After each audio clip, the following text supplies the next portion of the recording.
Having a look at your top story tonight, there might have been unrest in Pretoria at the time her name was announced, but ANC mayoral candidate Didiza is now full in swing into her campaign.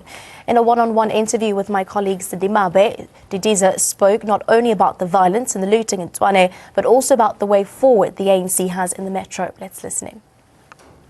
Joining me now is ANC mayoral candidate for Tshwane, Ma'am Didiza. Thanks so much for your time, and again, congratulations on your nomination. Now, the Tshwane violent protests are behind us, but I'm sure at the peak, there must be a lot that was going through your mind. What were you thinking then? Well, I would not even say what I was thinking as an individual, but I know that by party, the organization was indeed concerned about the violent protests that we saw in the townships around Tshwane. And it was for that reason that the organization engaged the structures on the ground to actually quell the violence, working with the communities. And I'm sure you saw afterwards that beyond the police, it was the ANC activists that were actually removing the barricades, that were cleaning the streets together with their communities, because there was an appreciation that we cannot, for whatever reason, where there is some discontent of whatever issue in our society, that we resort to violence. Did you feel at any point that you ought to quit because it had been projected as a result of your candidature that all this uprising started? I never did, because I knew it had nothing to do about Togo as a person. What did you think it was about? Well, you know, none of us, as I sit here, would actually say we can fully appreciate what were the causes of the violence, because if it was by a candidature, for instance, why would then people loot the stores? What has that got to do with a candidate? Why would people ban buses? What has that got to do with a candidate? Hence, for me, there might have been discontent in society for whatever reason, and therefore you would have had all sorts of people taking advantage of whatever concerns that community members might have been expressing. Now, you've held very high positions within the ANC and government. You're chair of parliament and held various ministerial positions as well. What would you say is your greatest strength? Well, working with the people, but also having a temperament and interpersonal relations to be able to work with diverse people in your team. But more importantly, remaining focused about the goal of what you need to achieve. And the dynamics of dealing with that team, because obviously you'd be in an environment, multi-party environment, people with different expectations and aspirations. How do you deal with conflict? Let me say that actually from the time in which I went in a political office, maybe on a career basis as a deputy minister, my first minister was actually the member of the National Party. Remember, it was the government of national unity at that time in 1994. I had to work with him. One of the things that we had to appreciate is that what South Africa wanted in that sector that we're leading, agriculture, was to actually have a prosperous agricultural sector in a country that was inclusive, that appreciated that we had people who entered at a small, medium, and large scale level. So our responsibility as government was, how do we offer services amongst those various sectors of our society in that sector? So for me, what becomes important when you work with the team, it's how do you guide people around a common vision that you should work towards, and therefore be able to understand different personalities, different strengths that people bring in the environment where they are supposed to work. Now, I don't know, when you self-reflect or introspect, that there are certain weaknesses that you possess, like we all do, that are just nagging, that you unable to get over. What are those weaknesses? Well, as you say, each one of us have strengths, have got also weaknesses. For me, I think one of those weakness I would actually identify is sometimes being over accommodating, at times driving oneself more, and at times taking more of your family space in order to achieve the goal in terms of your work. I would say that becomes one of the weaknesses. So you put yourself last and everybody else first. Exactly. Does that lead to resentment? Does it lead to exhaustion, burnout? How does that impact on you? It doesn't lead to resentment, because I appreciate why it is necessary that I must put myself last in order to be able to execute the task that has been given to me. The only thing is that sometimes it takes the space for the children and family that I don't have enough time maybe to spend with them. But I am fortunate that my family do appreciate the responsibility that I've always been given in the organization, and also are very supportive in the work that I do. So they would create space where I can be with them, but they would also appreciate that it's for the good of our society that I have to do what I have to do. All right, coming back to the hotly contested local elections, pundits are saying that particularly Tshwane and Johannesburg will be very difficult for the ANC to retain. What is your view? You know, ever since I was in the ANC, we have never taken any process for granted. We've always given it our all. In the elections, for instance, we've always fought any election as though it was the first one in 1994 that we're fighting. So even in this election, the ANC has been on the ground, interacting with voters on a daily basis, not leaving anything to chance. Not that we don't appreciate what the surveys are saying, but for us what is important is to engage with the voters.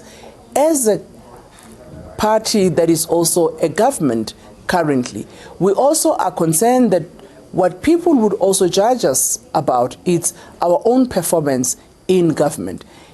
For the time I've been engaging with the voters, one of the things that I appreciated most is that people have been able to say, these are the things which the ANC has done, which has changed our lives. However, these are some of the concerns we have in the way in which some of the things have been done, but also these are some of the outstanding issues that would appreciate that if ANC goes to government again at local level, they would be able to address. But what do you think, especially where loyal, now disgruntled ANC members are saying that they're leaning more towards the DA if the elections were to be held today? But of course, we know that all of that would change. I'm sure there's a concern within the party when you lose voters. Well, I don't think any party would not be concerned when its base is shifting. Obviously it will. That's why it's necessary to be able to engage not only with the people who would want to vote for you, but it's also about re-energizing your base so that you also take into consideration members of your organization, but also your supporters along with you. All right, can you just outline a few pointers regarding your vision for Tshwane? I must say the ANC vision at local level, it's in its constitution, rather in its manifesto, the current manifesto 2016. But one of the issues within that manifesto in our space at a city level is to ensure that we build our communities. We still have got a lot of challenges of housing around Tshwane, particularly informal settlements. So that would be the priority.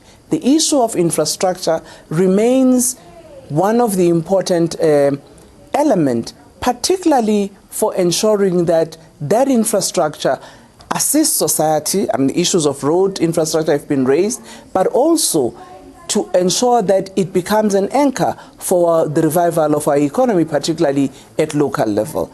Issues of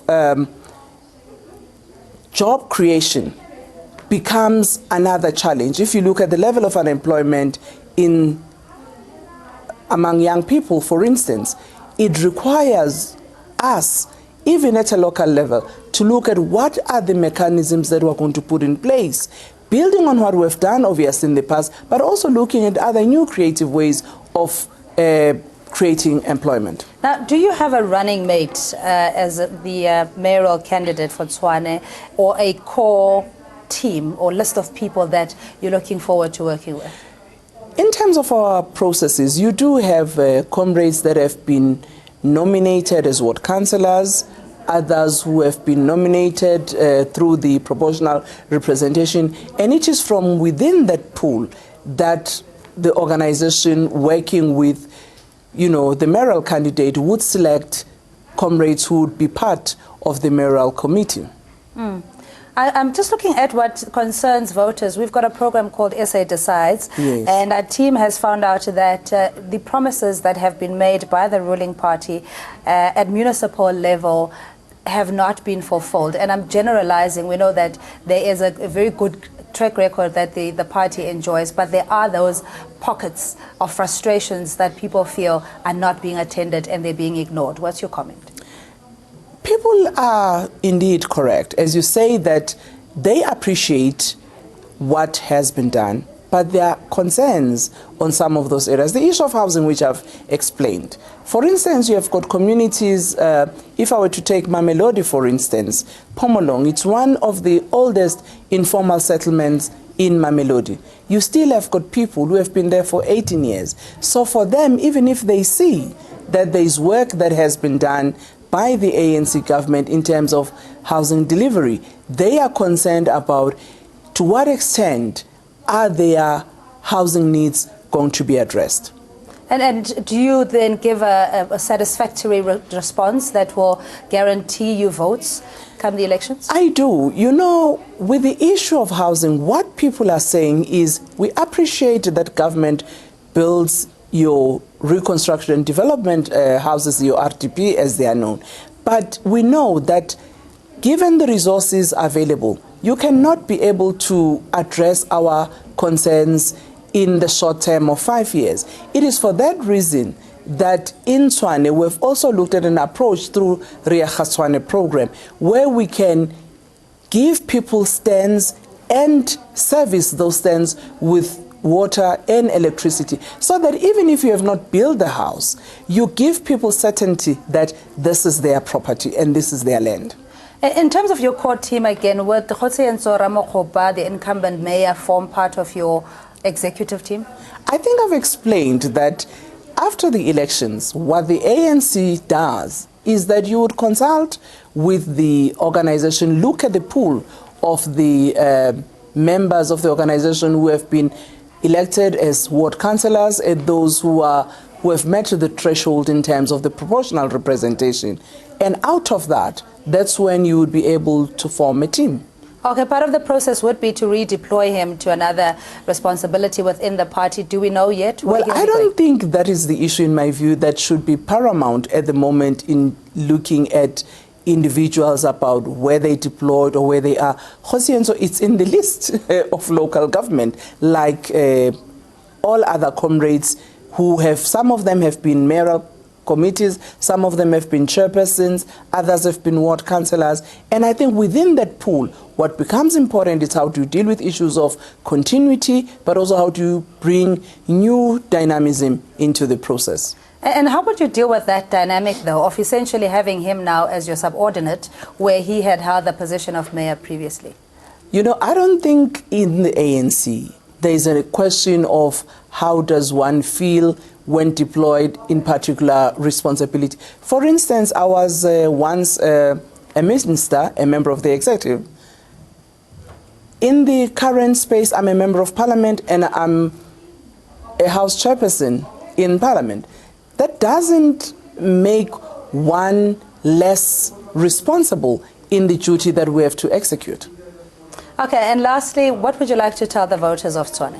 What I would like to tell the voters of Tshwane is that the ANC remains committed to continue to resolve the challenges that we have not resolved in the past 5 years. They've seen our track record, and we promise that we'd even do more in the coming 5 years. And therefore, they must vote for the ANC.